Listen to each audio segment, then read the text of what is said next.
Okay, మీకు అందరికీ తెలుసు.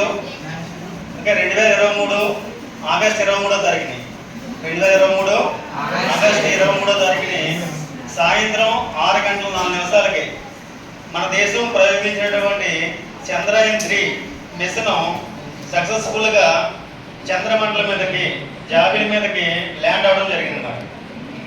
అది విజయవంతమైంది కాబట్టి దాన్ని పురస్కరించుకొని మన దేశ ప్రధానమంత్రి నరేంద్ర మోడీ మొట్టమొదటిసారిగా ఈ సంవత్సరం 2024 ఆగస్టు 23వ తారీఖుని నేషనల్ స్పేస్ డే కింద ప్రకటించారు.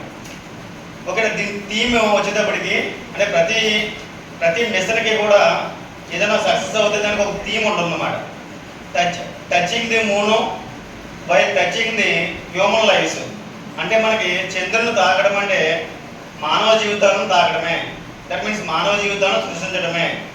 ఓకే, అదేవిధంగా ఇండియన్ నేషనల్ స్పేస్ సాగా అంటే ఇండియా స్పేస్లోకి భారత అంతరిక్ష యాత్ర నిరంతరం విజయగాథ నిరంతరం కొనసాగుతుంది అని ఒక థీమ్ని ఇవ్వడం జరిగిందన్నమాట. దీని అర్థం ఏంటంటే